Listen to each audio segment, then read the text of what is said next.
আবারও মুখ্যমন্ত্রী মহাশয়কে ধন্যবাদ জানাবো। দীর্ঘদিনের স্বপ্ন এটা আমাদের সকলেরই, যে আমাদেরকে নির্বাচিত করে এই হাউসের মধ্যে পাঠাচ্ছে। আজকে তাপস রায় বাবু যে কথাগুলো বলছেন খুব একটা ফেলে দেওয়ার নয়।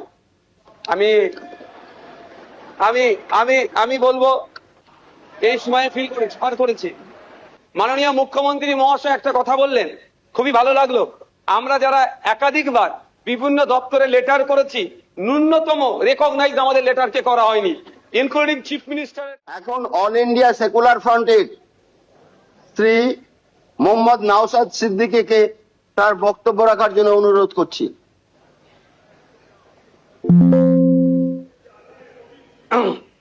ধন্যবাদ স্পিকার স্যার।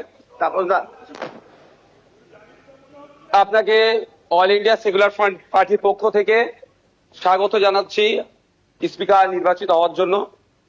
আমরা আশা করব আগামী 5 বছর আপনার নেতৃত্বে এই অগাস্ট হাউস তার গরিমাকে বহন করে চলবে, এবং সাথে সাথে আমরা যারা বিরোধী আছি তাদের সর্বোৎকৃষ্ট জায়গা, মতামতের জায়গা হচ্ছে এই অগাস্ট হাউস। আমরা আমাদের মতামত নির্দ্বিধায় নির্বিঘ্নে এখানে রাখতে পারবো, এবং যারা শাসক দলে আছে আমাদের মতামতের ভিত্তিতে গঠনমূলক অবশ্যই যেগুলো হবে সেগুলোকে গ্রহণ করবে। স্পিকার স্যার, আপনার অনুমতি নিয়ে 2-1টা কথা বলবো, যদি এই প্রসঙ্গ নয়। সত্যি আমি আজকে বসে খুব ফিল করছিলাম, হাসছিলাম মনে মনে। আজকে তাপস রায় বাবু যে কথাগুলো বলছেন খুব একটা ফেলে দেওয়ার নয়।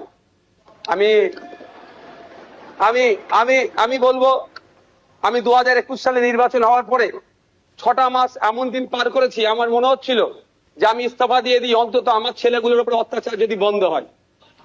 এই সময়ে ফিল করেছি পোস্ট পোল ভায়োলেন্সে 2021 সালে, আমি এতে কিন্তু বিজেপিকে দরার সার্টিফিকেট দিচ্ছি না, কিন্তু 2021 সালে যে সমস্যার সম্মুখীন আমরা হয়েছিলাম, আমাদের কর্মী খুন হয়েছিল, একাধিক বাড়িঘর লুটপাট হয়েছে, ভাঙচুর হয়েছিল, সেই অর্থে। তবে হ্যাঁ, একটা জিনিস, এই 2026-এ দাঁড়িয়ে কিন্তু বেশ কিছু ধর্মের স্থান আক্রান্ত হয়েছে। মাননীয় মুখ্যমন্ত্রী মহাশয়কে এবং বিজেপি যারা আছে তাদেরকে বলবো সেইগুলো আপনারা লক্ষ্য রাখবেন। আজকে এই হাউসে যে কথা চালাচালি হচ্ছে, আমি বসে বসে ফিল করছিলাম সময় গিয়েছে আমাদের বক্তব্য, বিরোধীদের বক্তব্য শাসকের পছন্দ হয়নি, চিৎকার করে বন্ধ করে দেওয়া হয়েছে। এই হাউসেও কিন্তু 21 থেকে 26 আমরা দেখেছি। আমরা আশা করব ওই দিনটা আসবে না। আমরা বিরোধী যারা আছি গঠনমূলক প্রস্তাব রাখবো, শাসক দল যারা আছেন তারা গ্রহণ করবেন। মাননীয় মুখ্যমন্ত্রী মহাশয় একটা কথা বললেন, খুবই ভালো লাগলো। আমরা যারা একাধিকবার বিভিন্ন দপ্তরে লেটার করেছি, ন্যূনতম রেকগনাইজ আমাদের লেটারকে করা হয়নি, ইনক্লুডিং চিফ মিনিস্টারের কাছে। আজকে যে কথা বলেছেন এটাকে আমি স্বাগত জানাচ্ছি, যে উনি অন্তত কথা বলেছেন যে মিনিস্টাররাও রিকগনাইজ করবে, অর্থাৎ প্রাপ্তি স্বীকার করবে। আর একটা কথা উনি বলেছেন অল্প হলেও কাজ করব। আমরা বিরোধী, আমরা পজিটিভ কথা বলবো, রাজ্যের স্বার্থে বলবো, রাজ্যের জনগণের স্বার্থে বলবো। অহেতুক বিরোধিতা করার জন্য বিরোধিতা আমরা করব না। সুতরাং মুখ্যমন্ত্রী মহাশয়কে বলবো, অল্প নয়, আমরা যেগুলো আর্গুমেন্ট করব, আমরা যে ডিমান্ডগুলো রাখবো, ব্যক্তি স্বার্থের জন্য নয়, মানুষের স্বার্থে, নির্বাচিত হয়ে এসেছি তাদের স্বার্থে, সেগুলো আপনি পুরোপুরি যদি আমাদের জন্য, বাংলার মানুষের জন্য করেন, আমরা আপনার কাছে অবশ্যই কৃতজ্ঞ থাকবো। আবারও মুখ্যমন্ত্রী মহাশয়কে ধন্যবাদ জানাবো।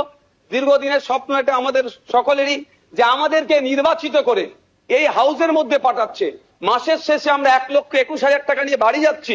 আমরা সেই জনগণের জন্য কি রোল প্লে করছি, কি বক্তব্য দিচ্ছে হাউসের মধ্যে, না হাউসের মধ্যে এসে শুধু সময় কাটিয়ে চলে যাচ্ছি। যে আপনি লাইভ স্ট্রিমিং এর যে কথা বলেছেন, এটাও আমি আপনাকে কৃতজ্ঞতা জানাচ্ছি, স্বাগত জানাচ্ছি। এটা হওয়াটা খুবই দরকার ছিল। বাংলার মানুষ অন্তত আগামী নির্বাচনগুলোতে তাদের জনপ্রতিনিধি হিসাবে কাদেরকে চুজ করবে, কেমন মানুষকে পাঠানো দরকার, তারা যেখানে বাংলার আইন তৈরি হচ্ছে আগামী 5 বছর বাংলার শিক্ষা, স্বাস্থ্য, কর্মসংস্থান থেকে শুরু করে কৃষকের রুজি রুটির প্রশ্নে, প্যারা টিচার থেকে শুরু করে বিভিন্ন ক্ষেত্রে সমকাজের সমবেতন নিয়ে, এক কথায় আগামী 5 বছর বাংলা কিভাবে চলবে, বাংলার মানুষের স্বার্থে কি আইন তৈরি হচ্ছে, আইন পজিটিভ। একটু ছোট করুন। বিরোধী স্যার, শেষ করবো। বিরোধী হলেও স্যার একটা দিন সুযোগ পাচ্ছি বলার, এরপর তো টাইম মেনটেন করে দেবেন। তো স্যার সেই জায়গাগুলো লাইভ যেটা আছে সেটা আমি স্বাগত জানাচ্ছি। আমি আবারও আপনাকে ধন্যবাদ জানিয়ে বলবো বহুদলীয় যে গণতন্ত্র আছে সেটার পূর্ণ মর্যাদা দিয়ে আমাদের মতো ছোট্ট যারা বিরোধী আছি তাদেরকে পরিসর দেবেন। ধন্যবাদ স্যার।